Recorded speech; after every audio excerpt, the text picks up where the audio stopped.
जय माता दी।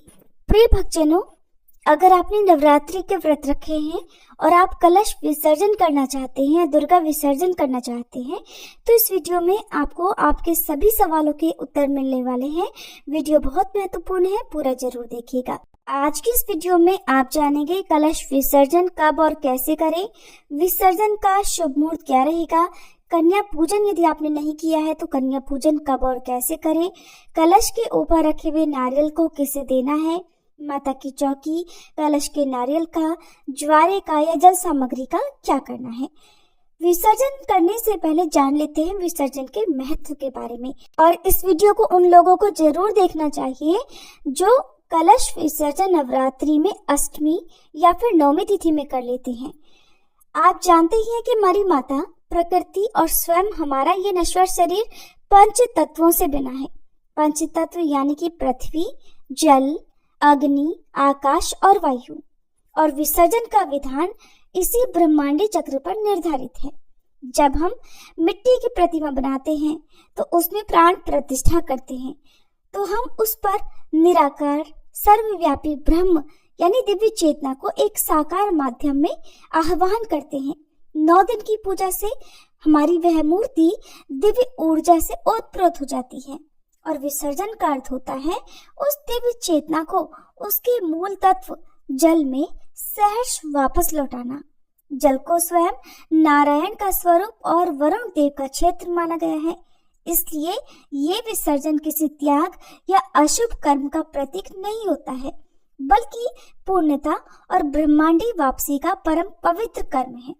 और ये क्रिया अपने आप में किसी भी वार या दिन के निषेध से ऊपर है, क्योंकि विसर्जन करते समय अक्सर लोग दिन का भी विचार करते हैं कि आज गुरुवार का दिन है, विसर्जन नहीं किया जाएगा, या आज सोमवार का दिन है, या आज रविवार है, कलश विसर्जन नहीं करना चाहिए।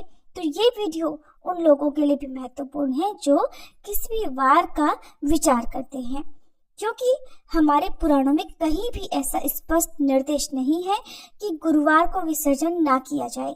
और हमारे शास्त्र वार पर नहीं यानी दिन पर नहीं बल्कि तिथि पर केंद्रित हैं। दशमी तिथि ही विसर्जन का काल माना गया है।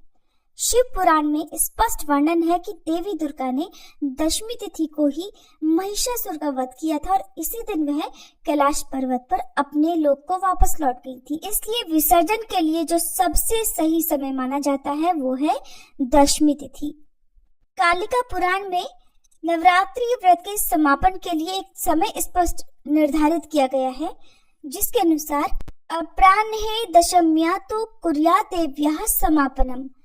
कालिका पुराण के अनुसार दशमी तिथि के अपराह्न काल यानी दोपहर के बाद और प्रदोष काल से पहले देवी का विसर्जन कर देना चाहिए। कलश विसर्जन भी इस समय कर देना चाहिए। और हमारे धार्मिक ग्रंथ निर्णय सिंधु में भी इस बात का वर्णन है कि दशमी तिथि के दिन विशेषकर अपराह्न काल में विसर्जन करना चाहिए।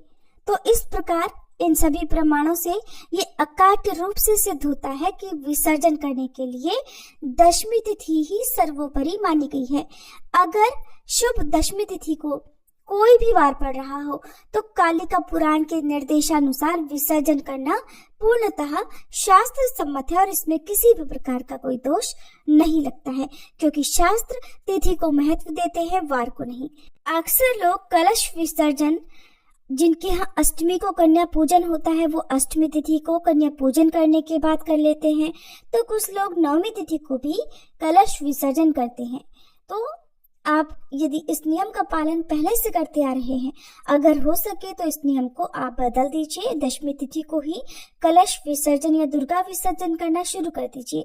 और अगर आप ऐसा नहीं करना चाह रहे हैं, आपके साथ कोई परेशानी है, कोई समस्या है, तो आप फिर नवमी तिथि को विसर्जन कर सकते हैं। आइए जान लेते हैं विसर्जन की संपूर्ण विधि के बारे में, ताकि विसर्जन करते समय आपको किसी भी प्रकार का कोई दोष ना लगे। विसर्जन करते समय भद्राकाल या राहुकाल का समय ना हो, इस बात का भी ध्यान रखना चाहिए। जैसा कि इस बार चैत्र नवरात्रि 19 मार्च गुरुवार से शुरू हुई है और नवरात्रि की अष्टमी और नवमी तिथि इस बार 26 मार्च गुरुवार को पड़ रही है। वहीं 27 मार्च शुक्रवार को दशमी तिथि भी है और नवमी तिथि सुबह से 10:06 तक रहेगी। तो ऐसे में आप 27 मार्च शुक्रवार को यदि कलश विसर्जन करते हैं तो ये बहुत ज्यादा शुभ रहेगा। हालांकि हम आपको दोनों ही दिन का राहु काल का समय बता देते हैं ताकि आप जब भी विसर्जन करें तो उस समय राहु काल के समय का आप ध्यान रख सके। 26 मार्च गुरुवार को राहु काल दोपहर 1:30 बजे से 3 बजे तक रहेगा और 27 मार्च शुक्रवार को राहु काल सुबह 10:30 से दोपहर 12 बजे तक रहेगा। तो इन दोनों समय में, दोनों दिन में जो अलग अलग राहु काल का समय है उस समय विसर्जन ना करें। कलश विसर्जन की सही विधि के बारे में जान लीजिए। तो सुबह स्नान करके साफ वस्त्र धारण करें, माता रानी की विधिवत पूजा करें, हाथ जोड़कर माँ से प्रार्थना करें कि हे माँ दुर्गे, आपने इन 9 पावन दिनों में हमारे घर पर पधार कर हमें आशीर्वाद दिया। अब आप अपने धाम को प्रस्थान कीजिए और हम सब पर अपनी कृपा कीजिए। यदि इन 9 दिनों के उपवास में, पूजा पाठ में हमसे कोई भी गलती हो गई हो तो उसका दोष हमें ना लगे, हम पर ऐसी कृपा करना।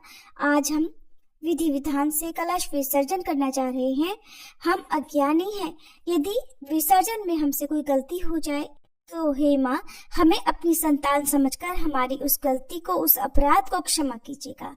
इस प्रकार सच्चे मन से आप प्रार्थना करें और सबसे पहले कलश के ऊपर रखा हुआ नारियल हटाएं, कलश के जल को पूरे घर में छिड़कें, बाकी बचे हुए जल को आप अपने घर के किसी पौधे में विसर्जित कर सकते हैं। तुलसी जी के पौधे में विसर्जित ना करें। आसपास पीपल का, बड़ का वृक्ष हो, नीम का पेड़ हो, बेल वृक्ष हो तो वहां पर भी विसर्जित किया जा सकता है। और जिनके घर के आसपास इस तरह के पेड़ पौधे ना हो, पवित्र जगह ना हो, वे अपने घर में पौधे में विसर्जन कर सकते हैं।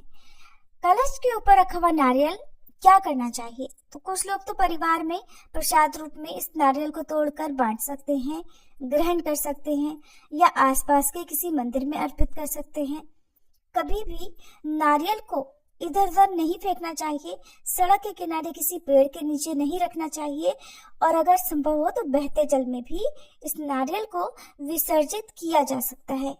नारियल यदि अंदर से खराब निकल जाए तो भी परेशान ना हो, ऐसा हो सकता है कभी कभी।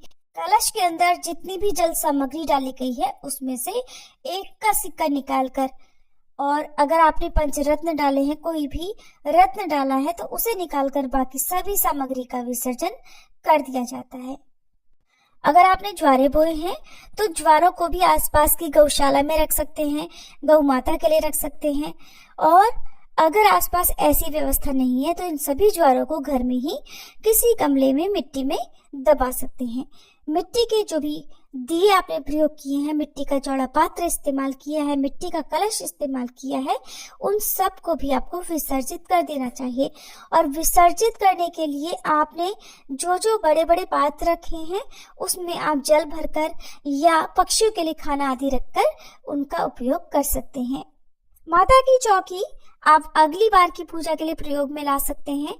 और जो नारियल के ऊपर आपने चुनरी लपेटी है या कलावा लपेटा है या पूजा में जितनी भी जगह आपने कलावा इस्तेमाल किया है उस सब को आप अपने परिवार में खुद के हाथों में बांध सकते हैं। चुनरी को घर के मुख्य द्वार पर, दरवाजे पर बांध सकते हैं या अपने घर में मंदिर में रख सकते हैं। चौकी पर रखी गई माता की प्रतिमा को वापस से आप अपने मंदिर में रख दीजिए। गणेश भगवान जी की प्रतिमा को भी मंदिर में रख दीजिए। अगर आपने सुपारी के रूप में गणेश भगवान जी को स्थापित किया है तो पूजा में जितनी भी जगह आपने सुपारी इस्तेमाल की है उन सब का भी विसर्जन कर दिया जाता है। जितने भी बासी फूल पत्ते आदि हैं उनको विसर्जित कर दीजिए। अक्षत आपने जहाँ जहाँ प्रयोग किए हैं या जौ या फिर गेहूं भरकर रखे हैं उन सबको भी अक्षत या इस तरह की जो भी सामग्री है जो पक्षियों के खाने लायक होती है उन्हें पक्षियों के लिए डाल सकते हैं या बहते जल में उनको विसर्जित कर सकते हैं, जिसका दोष नहीं लगता। विसर्जन करते समय पर्यावरण का बहुत अधिक ध्यान रखें। कोई भी ऐसी सामग्री जो जल को दूषित करती हो और या जैसे प्लास्टिक आदि का कोई भी सामान आपको बाहर इधर उधर नहीं फेंकना है। और अगर आप ऐसी गलती करते हैं तो विसर्जन करते समय जो दोष लगता है उसकी आप भागी बन सकते हैं, किसी भी पूजन सामग्री को इधर उधर नहीं डालना है। सड़क के किनारे कभी भूल कर भी विसर्जन ना करें। आपके घर पर बहुत सारी ऐसी परेशानियां आ सकती हैं जिसके बारे में आपने सोचा भी नहीं होता है। इसलिए विसर्जन के लिए अगर आसपास जगह ना मिले, नदी तालाब की व्यवस्था ना हो, कोई पवित्र जगह ना हो, कोई पवित्र पेड़ पौधा ना हो, तो सभी सामग्रियों का विसर्जन अपने घर में किसी भी खाली गमले में मिट्टी भरकर कर सकते हैं। कन्या पूजन अष्टमी और नवमी तिथि को किया जाता है। तो कन्या पूजन करते समय ध्यान रखें कि कन्याओं को सबसे पहले प्रसाद दें, पहले उनका तिलक आदि करके पूजन करें और सबके कलावा बांधे, सबको टीका लगाएं। फिर प्रसाद में हलवा या खीर, पूरी और चने दें। उसके बाद ही उन्हें सात्विक भोजन कराएं और विदा करने से पहले कन्याओं के साथ एक बटुक भैरव का भी पूजन करके उन सभी को भेंट स्वरूप दक्षिणा दें या उनके काम में आने वाली वस्तुओं को उन्हें भेंट स्वरूप दें। कन्या पूजन करने से यदि माँ दुर्गा की पूजा में कोई कमी रह गई हो तो वो पूर्ण हो जाती है। इसलिए कन्या पूजन में अपनी सामर्थ्य के अनुसार आपको पूजन करना चाहिए। कोई कमी, कोई कंजूसी नहीं करनी चाहिए। और जाने से पहले सभी कन्याओं के हाथ में एक एक फल जरूर रखें। उन्हें खाली हाथ कभी विदा नहीं करना चाहिए। सबके चरण छूकर उनको विदा करें और इस प्रकार से आप कन्या पूजन कर सकते हैं। आपने यदि माता रानी को श्रृंगार की सामग्री अर्पित की है तो श्रृंगार की सामग्री आप किसी निर्धन सुहागिन महिला को भेंट स्वरूप दे सकते हैं और खुद भी आशीर्वाद रूप में सुहाग की किसी सामग्री को प्रयोग कर सकते हैं। कुंवारी कन्याएं भी चूड़ी, बिंदी आदि या मेहंदी, काजल आदि अपने लिए आशीर्वाद में रखकर बाकी सामग्री को भेंट स्वरूप दे सकते हैं। ये थी आज की वीडियो। उम्मीद है आपको पसंद आई होगी।